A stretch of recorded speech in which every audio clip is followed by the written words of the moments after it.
Hello friends, एक बार फिर आपका स्वागत है PHP 8 सीरीज में, जिसमें हमने लास्ट वीडियो में डिस्कस किया था नेम आर्गुमेंट के बारे में। नेम आर्गुमेंट क्या होते हैं और उनको कैसे पास करते हैं। तो आज का जो हमारा टॉपिक है वो टॉपिक बहुत ही इंटरेस्टिंग रहने वाला है और बहुत ही यूजफुल टॉपिक है। Construction property promotion. जो हमारा कंस्ट्रक्टर हम डिफाइन करते हैं उसमें हमने एक प्रॉपर्टी में प्रमोशन हुआ है, जिसके बारे में हम डिटेल्स में थोड़ा बात करते हैं।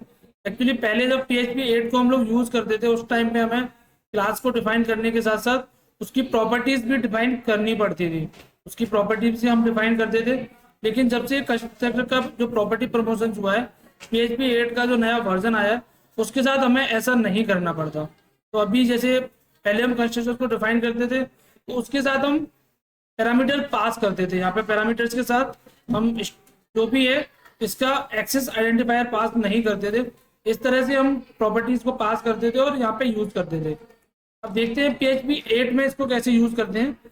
एक्चुअली जब से PHP 8 का वर्जन आया है तब से हमने PHP का जो कंस्ट्रक्शंस को डिफाइन करने का तरीका है वो इस तरह से है। हम जो प्रॉपर्टीज डिफाइन करते हैं, कंस्ट्रक्टर से पहले हमें प्रॉपर्टीज डिफाइन करनी पड़ती थी, वो हम कंस्ट्रक्टर के साथ डिफाइन कर सकते हैं। लाइक दिस, जैसे हमने क्या किया, कंस्ट्रक्टर डिफाइन किया, उसके बाद वहां पे उसी में उसका एसेस आइडेंटिफायर डिफाइन कर दिया जो भी हमारा प्रॉपर्टी है उसके साथ। तो इससे क्या हुआ, हमारा कोड की रीडेबिलिटी बढ़ गई। हमें ऊपर कोई भी एक्स्ट्रा प्रॉपर्टीज डिफाइन नहीं करनी है, हम कंस्ट्रक्टर को कॉल करते टाइम पे ही उसको डिफाइन कर सकते हैं। उसके अलावा उनका एक्सेस आइडेंटिफायर भी डिफाइन कर सकते हैं कि ये प्राइवेट है, पब्लिक है, प्रोटेक्टेड है। उसके अलावा उनका प्रॉपर्टीज टाइप भी डिफाइन कर सकते हैं कि ये इंटीजर है, स्ट्रिंग है, एरे है, जो भी है। तो इसका यूज करने के फायदे क्या होते हैं बेसिकली। इसको यूज करने से एक तो आपके कोड की रीडेबिलिटी बढ़ जाती है, तो क्या आप देख रहे हो यहाँ पे कि कोड की रीडेबिलिटी बढ़ गई। तो अब एग्जाम्पल के थ्रू हम एक समझते हैं कि एग्जाम्पल के थ्रू इसको कैसे डिफाइन कर सकते हैं। तो फॉर एग्जाम्पल मैंने यहाँ पे ये बनाया हुआ है। जैसे मैंने यहाँ पे एक पर्सन की क्लास बनाई है, यहाँ पे मैंने दो प्रॉपर्टीज डिफाइन करी है, स्ट्रिंग नेम और एज। उसके अलावा कंस्ट्रक्टर में इन दोनों प्रॉपर्टीज को मैंने पास किया है। तो ये PHP 8 से पहले हम इसको इस तरह डिफाइन करते थे, लेकिन अगर हम PHP 8 की बात करते हैं या 8.1 या 8.2 की बात करते हैं, उसमें हम क्या करते हैं, क्लास क्रिएट करते हैं।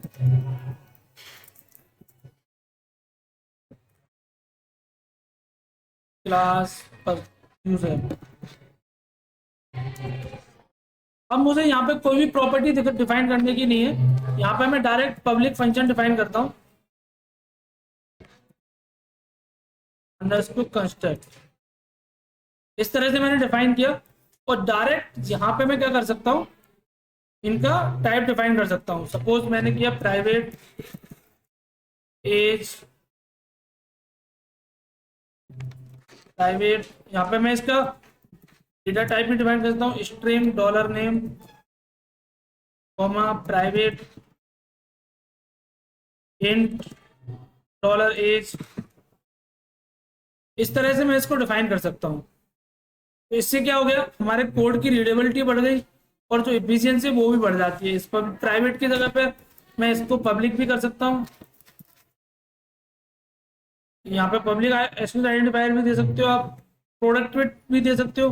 तो इस तरह से जो अभी PHP 8 में जो नया फीचर है प्रॉपर्टी कंस्ट्रक्टर प्रॉपर्टी प्रमोशंस का, इस तरह से आप इसको यूज कर सकते हो।